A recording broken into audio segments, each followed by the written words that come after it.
संतोषम परमम सुखम। कहते हैं संतोष में ही परम संतुष्टि है, आत्म संतुष्टि। लेकिन आज का जीवन इतनी भाग दौड़ का हो गया है कि जीवन में सब कुछ है लेकिन संतुष्टि नहीं है। दोस्तों, क्राइम स्टॉप के शो में आपका हार्दिक स्वागत है। नमस्कार, प्रणाम, नमन करता हूं मैं आपको। मैं हूं आपका रवि किशन। जिसे देखिए वो अपनी ख्वाहिशों के पीछे भाग रहा है। अपनी ख्वाहिशों को पूरा करने के लिए इंसान स्वार्थ का वो पुतला बन जाता है कि किसी भी मजबूरी का फायदा उठाने में भी पीछे नहीं हटता। वो कोई भी रास्ता पकड़कर अपनी ख्वाहिशों को पूरा कर लेना चाहता है। उसे इस बात का भान तक नहीं होता कि अपनी ख्वाहिशों के पीछे भागता भागता भागता वो कहां पहुंच जाता है। हमारी आज की कहानी इसी विषय पर आधारित है। आइए देखते हैं क्राइम स्टॉप। आप रहिए सुरक्षित।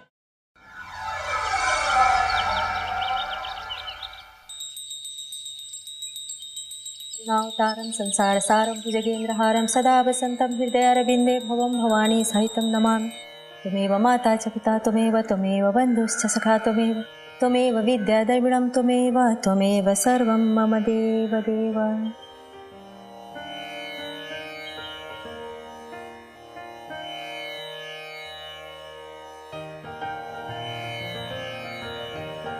ये लो प्रसाद।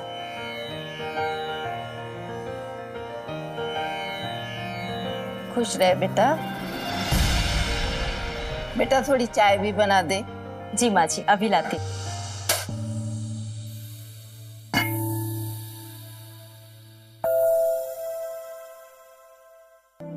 क्या कर रहे हो? क्या कर रहा हूँ मतलब? अरे माँ जी देख लेंगी। तो देखना दो। अपनी बीवी से प्यार कर रहा हूँ मैं। चुप। क्या कर रहे? पर प्यार करना कोई गुनाह थोड़ी है।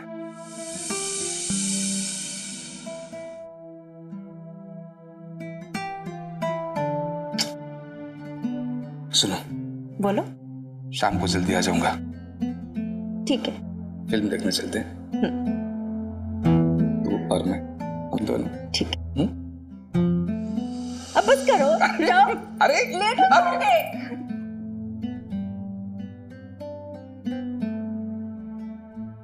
प्यार करना गुनाह थोड़ी ना होता।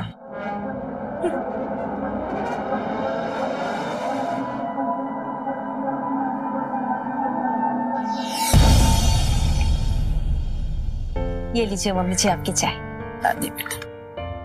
मम्मी जी मैं एक काम से बाहर जा रही हूँ, थोड़ी देर में आती हूँ। चल ठीक है, संभाल के जाना बेटा।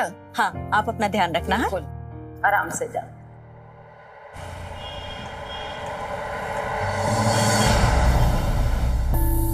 कैसा लग रहा है? कुछ ठीक फील हो रहा है? अभी भी पूरी तरह से ठीक नहीं हुए हैं। मन में ठटका सा लगा रहता है। आप वही दवाई दे दीजिए, उससे हमें काफी अच्छा महसूस हुआ था। ठीक है, तो अंदर लेट जाइए, एग्जामिन कर लेते हैं। ठीक है, आइए।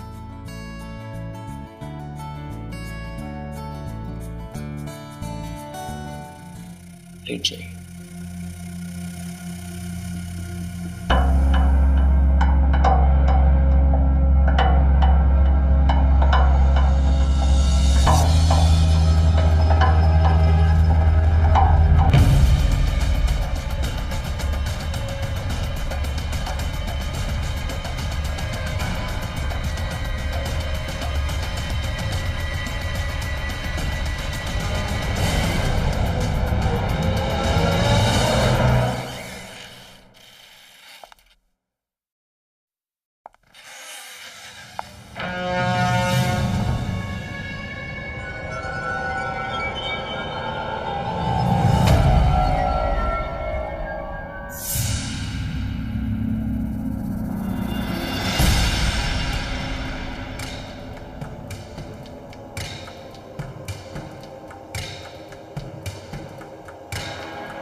सारी एनर्जी दूसरों पे लौटा दोगे या हमारे लिए भी बचा के रखोगे?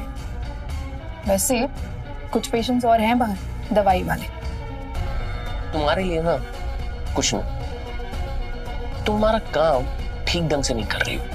सब पुरानी महिला और खास करके ये मृदुला, ये वो बर्फ का गोला है जिसमें ना मिठास बची ना रंग। अब क्या आदमी बर्फ चूसेगा? इसे दोबारा मत बुलाना प्लीज। ठीक है बॉस, जैसा आप कहें।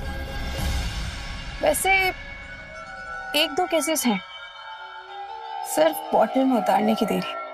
बहुत ही जल्द मैं आपको खुश कर दूंगी। वैसे कल का दिन दूर नहीं है, देखेंगे। ठीक है, भेजो दूसरे पेशेंट्स को। देख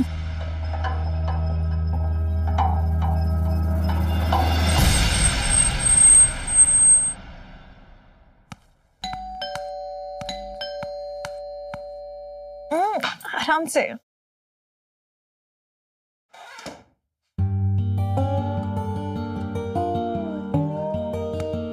आप बैठो, मैं आती हूँ एक सेकंड। एक मिनट। और मेरे तेंदुलकर का क्या हाल है?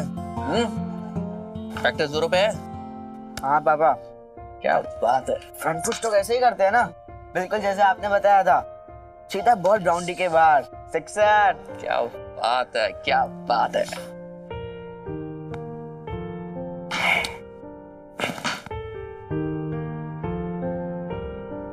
लीजिए, हम आपके लिए खाना लगा देते हैं, आप जल्दी से फ्रेश हो जाइए। पापा जल्दी आने वाले थे, लेट क्यों हो गया? क्या करे बेटा, पेशेंट्स बहुत थे ना, बहुत बड़ी जिम्मेदारियों का काम है। खाना लग गया है, आ जाइए जल्दी फ्रेश होके।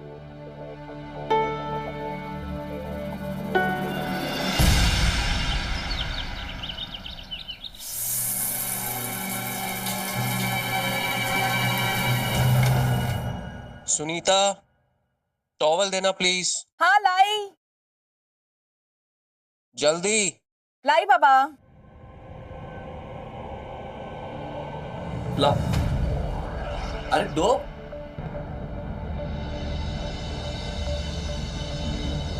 टॉवल।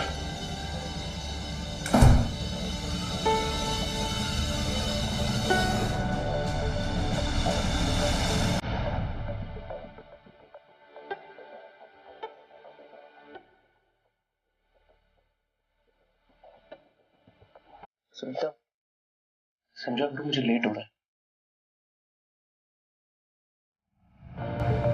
सुनीता, समझा करो। सुनीता, सुनीता।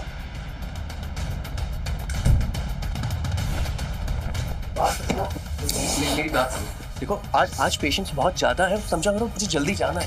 हर बार आपके पास कोई नया बहाना होता है ना आशु। जल्दी जाना है, मूड नहीं है, थका हुआ हूँ, वगैरह वगैरह। सच सच बताना आशु, कोई और मिल गई है क्या? क्या बकवास कर रही हो? वही बोल रही हूँ जो आप सुन रहे हैं। देखो हर एक चीज का ना वक्त होता है, और आपके पास तो इस चीज के लिए कभी वक्त होता ही नहीं है ना। रात में कहते हो कि थका हुआ हूँ, दिन में कहते हो कि मूड नहीं है। देखो सुनीता, प्लीज चुप हो जाओ। रोज रोज ना मैं एक ही बात पे बहस करके अच्छा नहीं लगता। अच्छा तो हमें भी नहीं लगता आशु कि रोज रोज हम खुद को सामने से आजमाते रहे कि पता नहीं जनाब कब मेहरबान हो जाएंगे। तुमसे तो ना बात ही करना बेकार है।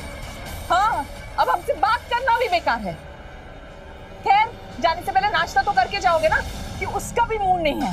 नाश्ता तुमने सुबह परोसी दिया है।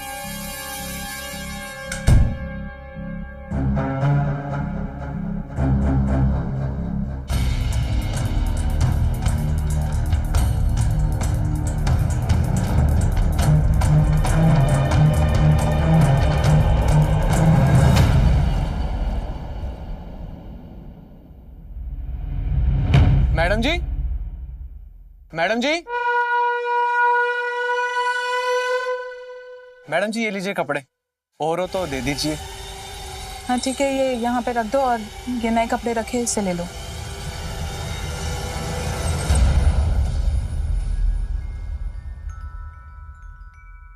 मैडम जी पैसे।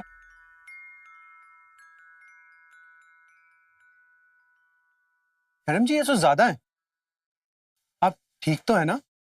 उदास लग रही हैं। कल सुबह कपड़े देकर चले जाना।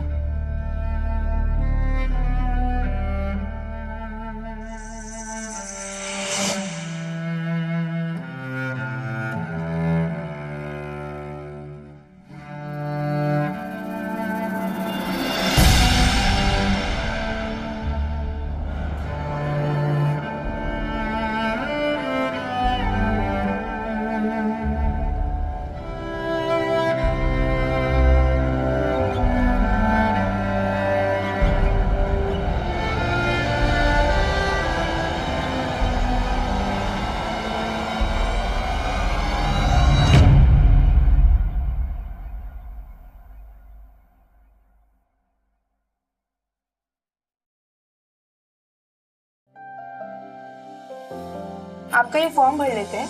जी।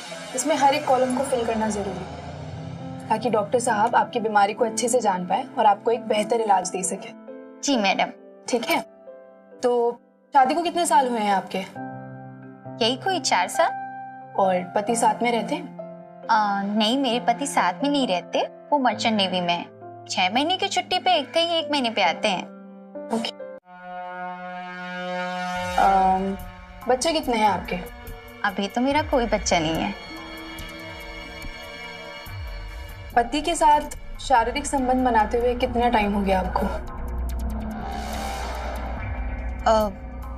वो अरे घबराओ नहीं, ये जरूरी क्वेश्चन है। 3 महीने। ओके, बाकी सारी डिटेल्स तो आपने भर दी है। अब आपकी फोटो ले लेते हैं। फोटोज? वो क्यों? अरे हाँ, वो आपकी फाइल बनेगी ना, तो उसमें फोटो की भी जरूरत है। ओके। Okay, smile.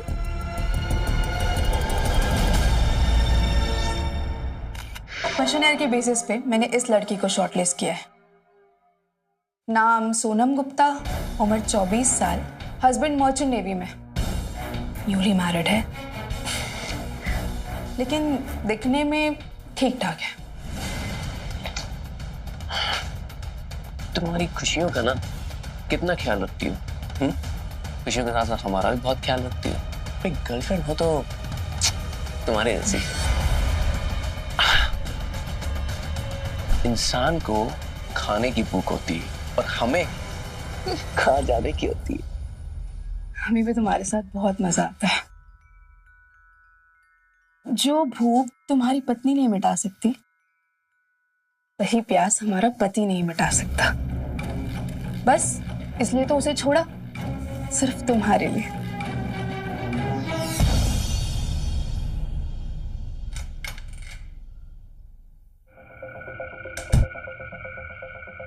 अरे सुमी, तुम कब आए? हाँ रश्मि, अभी आया। वो मम्मा ने खाना भेजा है। पापा के लिए? हाँ, वो डैड बिना नाश्ता के चले आए थे। क्यों? घर पे फिर कोई झगड़ा हुआ क्या? हाँ यार, अब तो ये रोज की बात हो गई है। मॉम डैड के बीच झगड़े होते ही रहते हैं। पापा के पास मम्मी के लिए समय नहीं है और मम्मी इसी बात की झगड़ती रहती है। अच्छा सुमी, एक बात बोलूं? इसमें ना सारी गलती तुम्हारी मम्मी की है। I mean, तुम्हारे पापा को देखो, दिन भर तुम्हारे लिए, तुम्हारी मम्मा के लिए कितना काम करते हैं, घर चलाते हैं, पैसे कमाते हैं। और तुम्हारी मम्मा घर में सिर्फ आराम करती है। अरे थोड़ा समझना चाहिए, थोड़ा एडजस्ट करना चाहिए, ये नहीं कि झगड़ने बैठ जाओ। तो तुम बताओ रश्मि, मुझे क्या करना चाहिए? तुम्हें ना अपने मम्मा को समझाना चाहिए।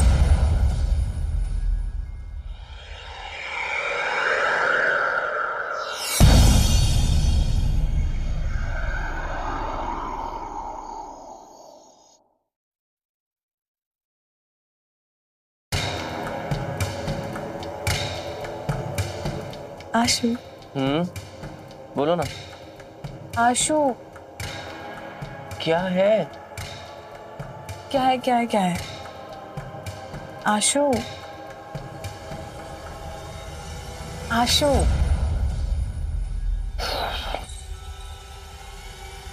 आशु। क्या है? हाँ। आशु।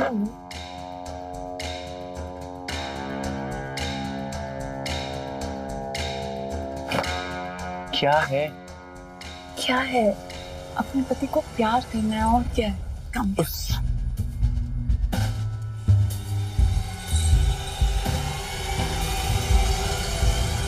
सुनो, मेरी बात सुनो। मुझे ना काम करना है, ये काम खत्म हो जाए प्लीज। पर मुझे तो प्यार करना है ना। कम है।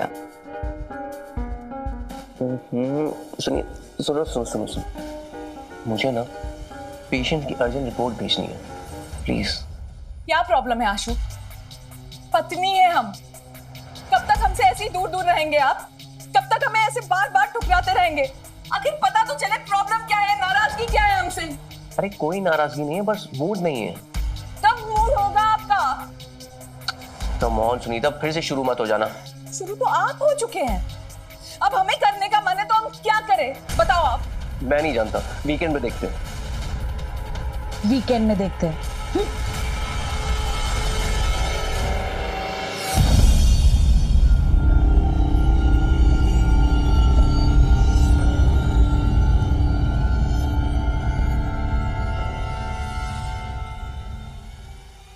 सारे अच्छा अच्छा मैं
मिलना चाहते? ये मृदुला कौन है? फोन तो लाओ हमारा। पहले हमें ये बताओ ये मृदुला है कौन? ये क्यों मिलना चाहती है आपसे कल? ये इसी से चक्कर चल रहा है ना आपका? यही है ना जो हमारी जिंदगी बर्बाद कर रही है? बकवास मत करो, हम एक डॉक्टर है, हमारे पेशेंट्स हमें फोन करते रहते हैं। इसका मतलब ये नहीं कि हमारा किसी अफेयर चल रहा है। अच्छी तरह से जानते हैं हम आपकी जिंदगी में क्या चल रहा है। तुमसे तो ना बात ही करना बेकार है।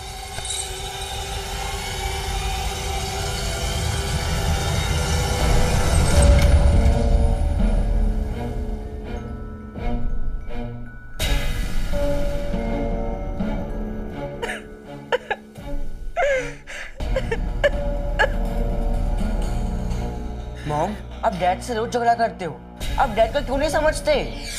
तुम समझना चाहते हो ना, हम तुम्हें समझाते। मुझे कुछ नहीं सुनना, कुछ नहीं समझना, बस आप झगड़ा मत करो।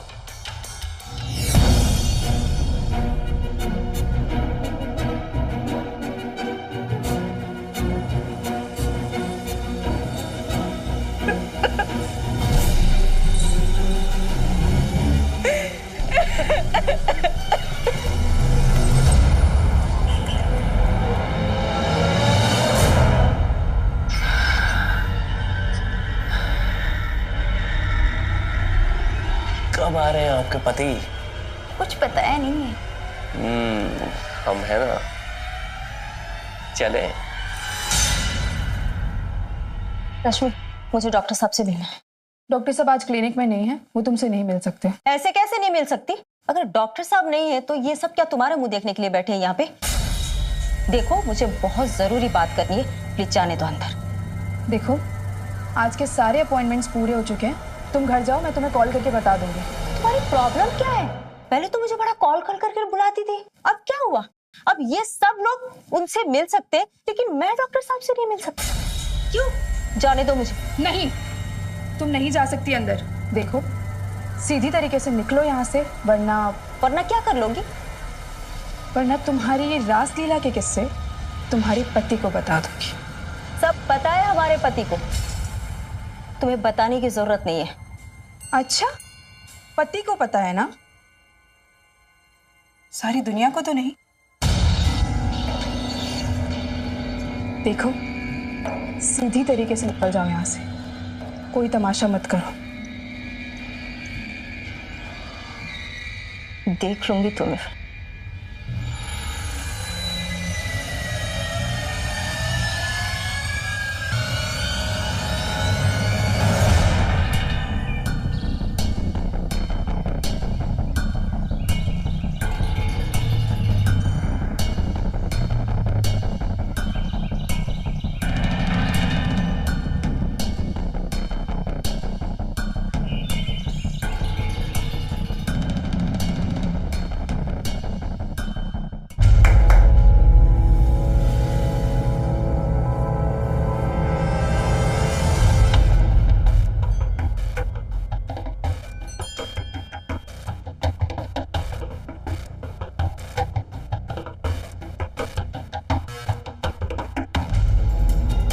एक तरफ मृदुला जो अपने पति और गृहस्थी से खुश नहीं थी, अपनी अधूरी इच्छाओं को पूरा करने के लिए डॉक्टर आशुतोष का सहारा ले रही थी।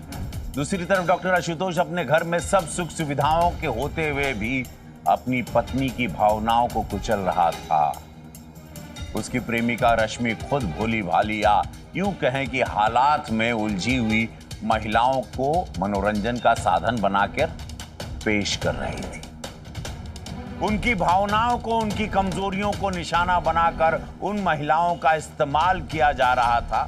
इनमें हर कोई दोहरी जिंदगी जी रहा था, लेकिन ये सब भूल गए थे कि दो नाव की सवारी कितना घातक हो सकती है और जब कभी ये राज खुलेगा तो इसका परिणाम क्या होंगे, आइए देखते हैं। तो दो हाँ जी। दवाई खा लो आराम से। हाँ। और सुनो, आज से तुम्हारा जो भी काम है हमें बता दो, हम कर देंगे। ठीक। क्योंकि हम नहीं चाहते मेरी पत्नी ऐसी हालत में कुछ काम करे। Thank you. अभी आराम करो, कल हम खुद ले जाएंगे तुम्हें डॉक्टर के पास। जल्दी ठीक हो जाओगी। आराम करो।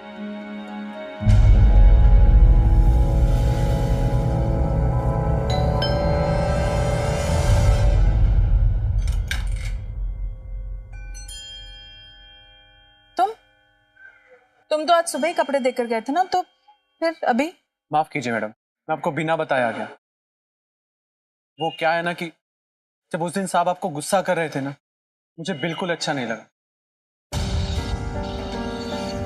जब हमने कह दिया था कि तुम सुमित के ओपन डे में चली जाओ तो तुम गई क्यों नहीं? क्योंकि सुमित चाहता था कि हम दोनों उसके स्कूल साथ में जाएं और स्कूल के बाद उसके साथ कहीं कहीं खाना खाने जाए साथ में। अपने मन की बात को ना सुमित पे मत डालो। हम जानते हैं तुमने ऐसा क्यों किया है। हमारी दूसरी बातों का कोई तुमने बदला निकाला है। क्या बोल रहे हैं आप?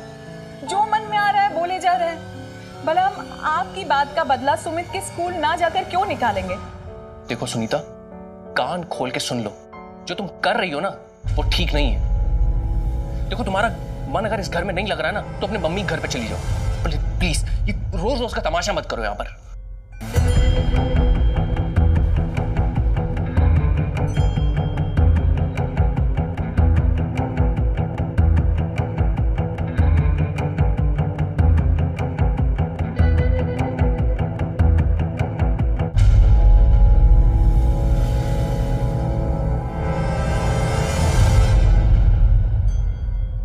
इससे पहले भी एक दो बार मैंने देखा है जिस तरह वो आपको गुस्सा करते हैं। ये आपके साथ अन्याय हो रहा है।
ये सब करने की तुम्हारी हिम्मत कैसे हुई?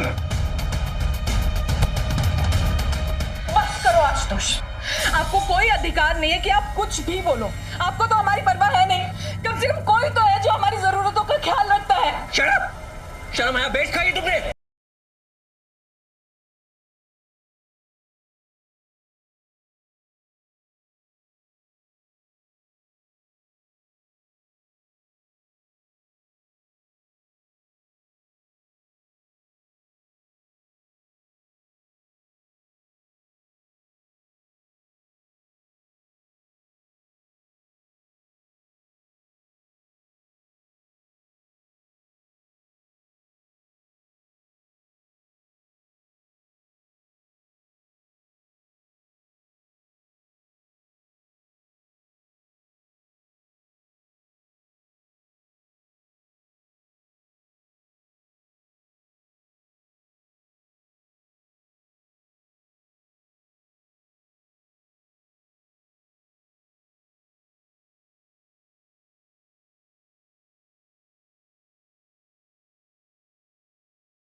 व्यस्त है, कृपया थोड़ी देर बाद डायल करें।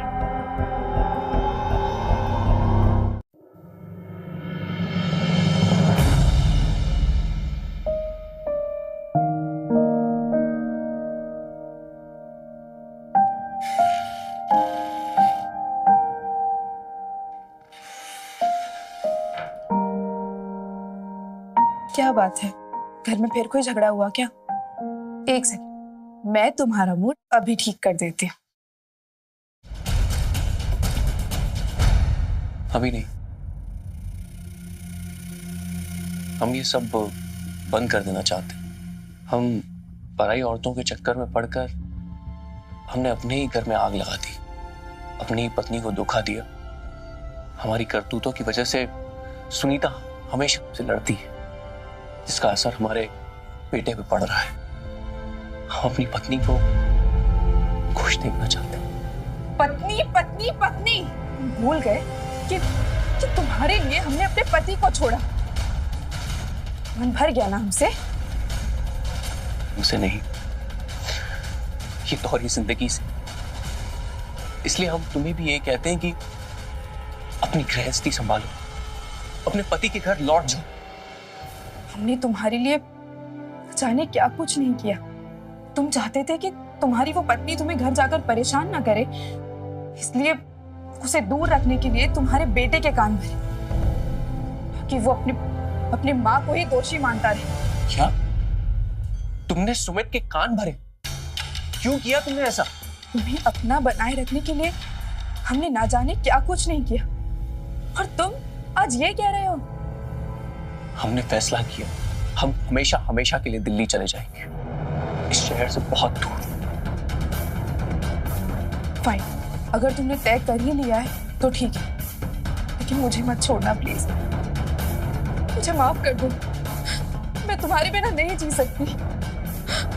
मुझे भी अपने साथ दिल्ली बुला लो प्लीज। मैं तुमको बहुत प्यार करती हूँ।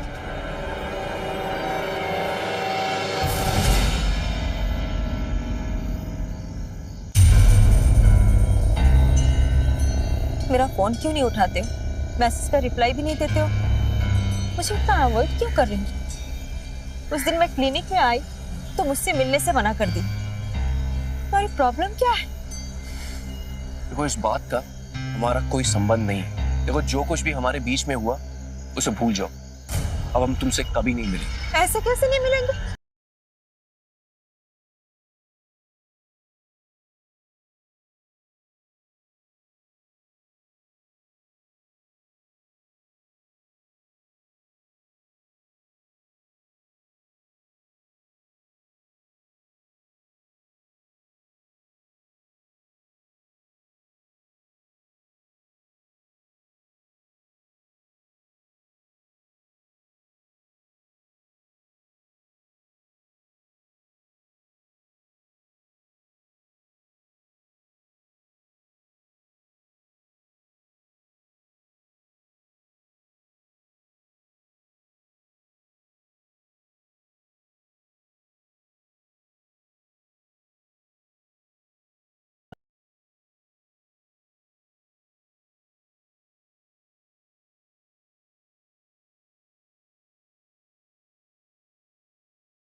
कोई ना कोई रास्ता जरूर निकलेगा।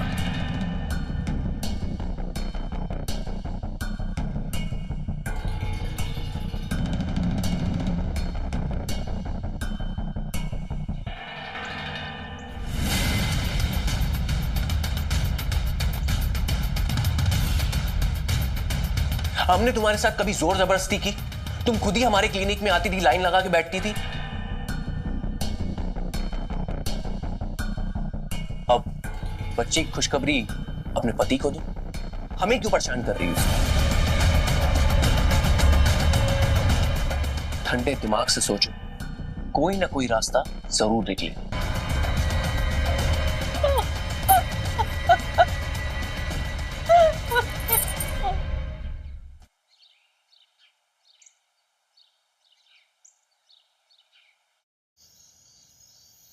अरे वो कमल भैया का फोन आया था। अच्छा, वो अगले महीने उनके साले की शादी है तो हमें दिल्ली बुलाया है उन्होंने। तो चलते हैं ना दिल्ली, सुमित के डीएसओ के पास।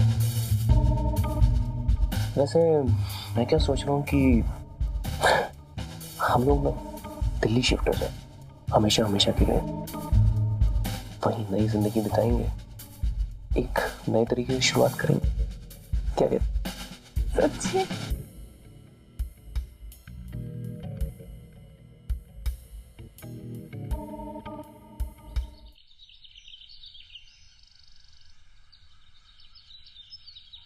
रुदू, रुदू।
फोन करने की वजह क्या थी? तो एक्चुअली हमारी क्लिनिक में किसी ने तोड़फोड़ कर दी थी। हम यही जानने के लिए उसे फोन कर रहे थे, पर किसी ने फोन उठाया नहीं। तो हमने सोचा जब वो सुबह हमसे मिलेंगी तो मैं पूछ लूंगा। आपकी क्लिनिक में तोड़फोड़ हो गई, आपने पुलिस कंप्लेंट नहीं की? समझ में नहीं आ रहा था कि है ना किसने किया और क्यों किया। ये मेरी वाइफ है सुनीता। हेलो, मैं इंस्पेक्टर रुद्रप्रताप। आपकी पति के क्लिनिक में काम करने वाली रश्मि का कल रात मर्डर हो गया, उसके घर पे। कुछ जानती हैं?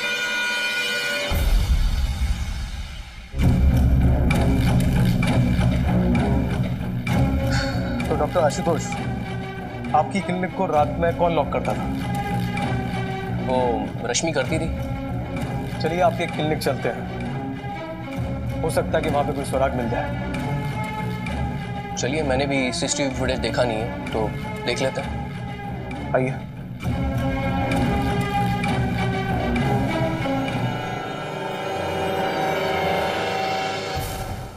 मृदुला,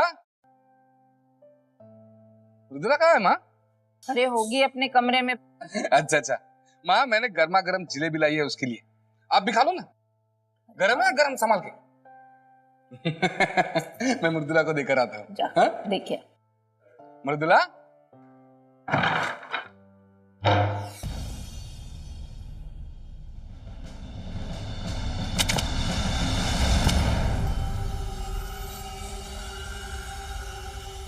मृदुला,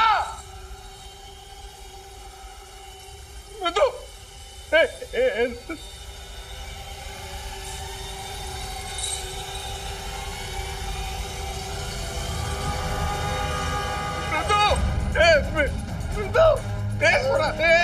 चालू मृदु,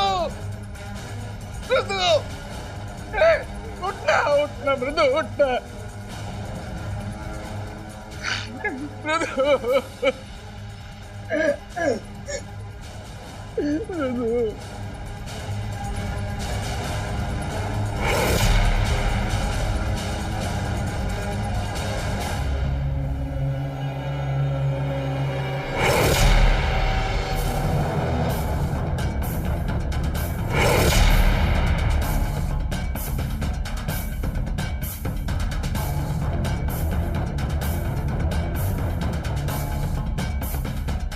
अब कहानी में एक और नया और रोमांचक मोड़ आ गया।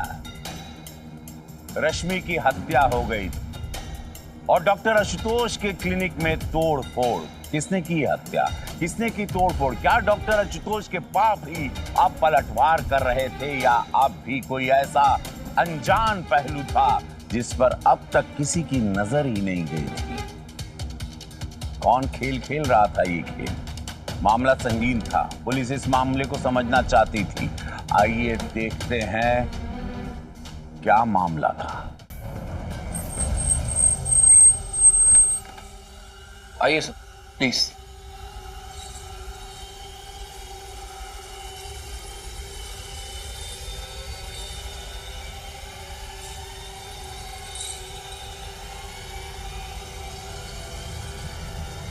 इसकी सीसीटीवी फुटेज का है? तो लेके आता हूँ मैं, एक मिनट।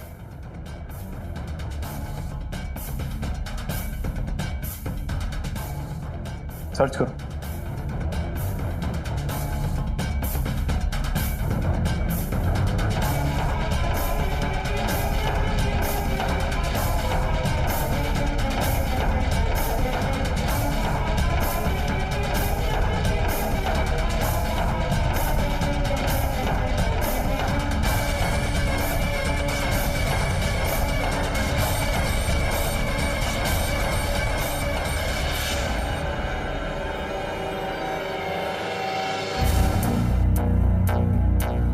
सर, ये तो स्त्री वाला, इसमें जानता हूँ।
डाल डाल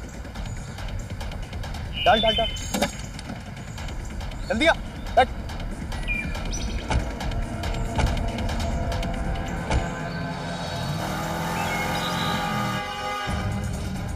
सर मैंने कुछ नहीं किया सर।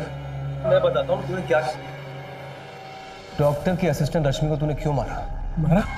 सर मैंने किसी को नहीं मारा सर। माँ कसम सर मैं किसी को जानता भी नहीं हूँ। और मैं रश्मि के मुझे नहीं पता सर रश्मि कौन है। हाँ सर। सर हाँ? उसकी क्लिनिक में क्यों गया था? वहां पे तोड़फोड़ क्यों की तूने? सर मैं डॉक्टर को सबक सिखाना चाहता था। सबक? क्या सबक? सर वो डॉक्टर अच्छा आदमी नहीं है, अपनी बीवी को परेशान करता है, वो हमसे देखा नहीं जा रहा था। अच्छा इधर साले पति पत्नी के बीच में तू आने वाला होता कौन है बे? हाँ? तू कौन होता है? क्या होता है? सर हम सुनीता मैडम से प्यार करते हैं और हमसे उनकी हालत नहीं देखी जा रही, इसलिए हम चले गए डॉक्टर के क्लिनिक। मैं गुस्सा आ गया था सर, हमने कर दिया था और हमसे नहीं देखा जाता। हम नहीं जानते सर कि वहाँ पर कौन काम नहीं। वाह कसम सर हम बेकसूर सर, हमने कुछ नहीं किया सर, हमने किसी का मर्डर नहीं किया है। बेटा तेरी आशिकी तो मैं निकालता हूँ। तू बैठ बैठ।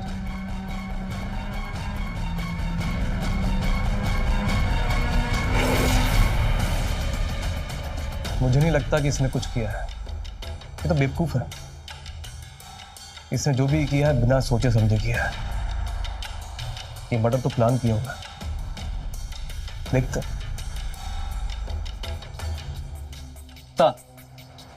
ये रश्मि का पोस्टमार्टम रिपोर्ट है। सर मौत सर पे चोट लगने की वजह से हुई है और मर्डर वेपन कुछ तो लकड़ी का बना हुआ हथियार है। चेहरे पे बार बार वार करने से उसके चेहरे पे छोटे छोटे पार्टिकल्स मिले हैं। उसमें एक तरह का ऑयल मिला है जो नॉर्मली नहीं मिलता है। हेलो सर मैं झाड़ियों में एक बैट मिला है जिसमें खून लगा हुआ है।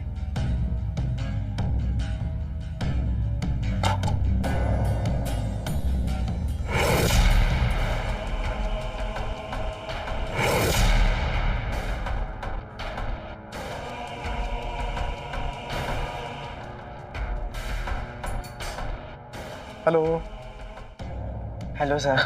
आप क्रिकेट खेलते हो? जी सर। लेकिन बेटा इसमें बैट तो है नहीं। वो मेरे फ्रेंड के पास है। कभी कभी जुर्म खोलना नहीं पड़ता है, वो खुद ब खुद सामने आ जाता है।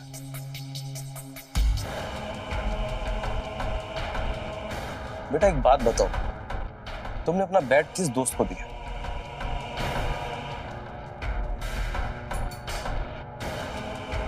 मेरा बैट मेरे फ्रेंड गौरव के पास है। अच्छा इंस्पेक्टर साहब अब से क्या पूछे चले जा रहे हैं? इसका भला इस सबसे क्या लेन देना? सर ये छोटा बच्चा है, आप ये सब सवाल क्यों पूछ रहे हैं इससे? ये झूठ बोल रहा है। इसने अपना बैट किसी दोस्त को नहीं दिया।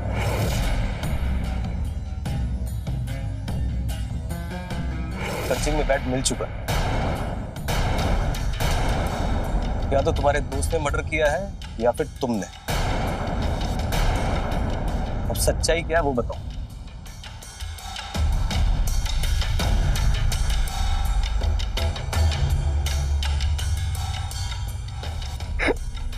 सच बताऊं तो इस सबके जिम्मेदार पापा है।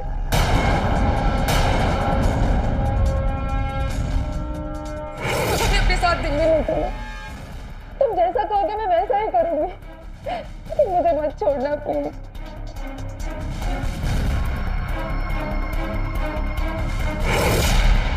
फिर मैंने फैसला कर लिया।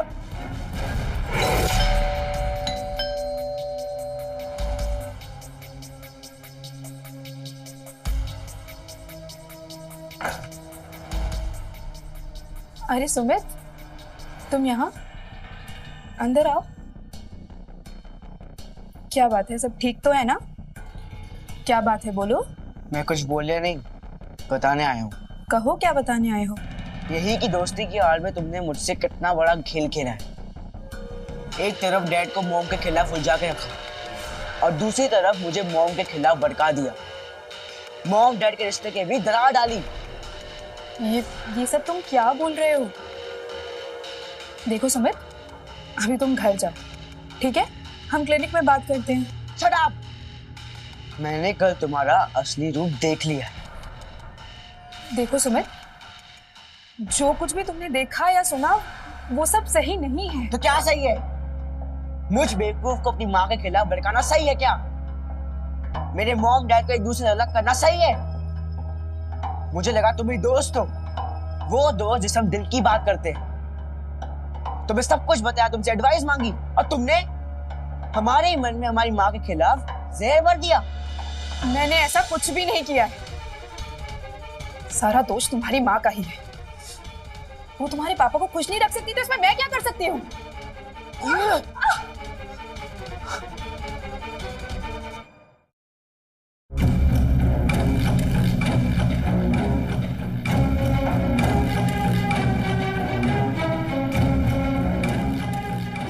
ये तुम क्या कर रहे हो सुमित? देखो, प्लीज मुझे माफ कर दो। मैं ऐसा आपसे कुछ नहीं करूंगी। मैं तुम्हारे पापा से भी नहीं मिलूंगी। तुम्हारी मम्मी को भी सॉरी बोल दूंगी। मैं ये शहर छोड़कर चली जाऊंगी सुमित। सुमित प्लीज ऐसा मत करो। सुमित नहीं, कोई बचाओ मुझे प्लीज।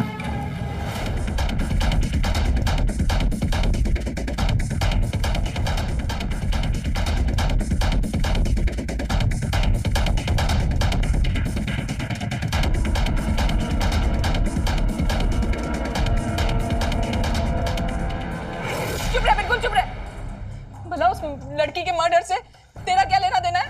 हाँ? इंस्पेक्टर साहब, इसने कुछ नहीं किया। ये आपके दबाव में आकर ये सब बोल रहा है। इसने कुछ नहीं किया। आप ये छोटे से बच्चे से इतने सवाल नहीं कर सकते हैं। ये गलत है। नहीं, कोई दबाव नहीं बनाया मैडम। ये खुद कन्फेस कर रहा है आपके सामने। नहीं, वो डर गया है वो सबसे।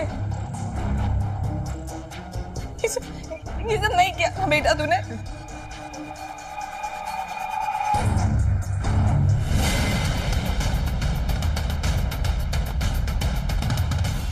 तूने क्यों किया ऐसा? क्यों किया? क्यों किया? तुमने उससे ये सब करवाया आशुतोष। तुमने उससे ये सब करवाया।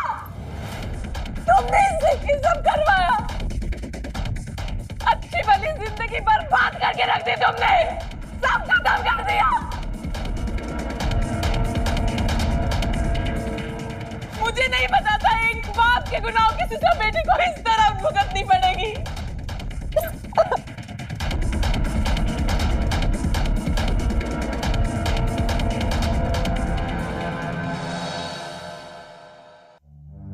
कई बार माँ बाप के कर्मों का फल बच्चों को भुगतना पड़ता है, जैसा कि इस मामले में हुआ। आशुतोष ने अपने आप को बदल डाला, लेकिन इंसान को उसके कर्मों की सजा मिलती है, चाहे जैसे भी मिले। किसी की बद्दुआएं बेकार नहीं जाती। आशुतोष को इस बात का एहसास तो हुआ, लेकिन बहुत देर से।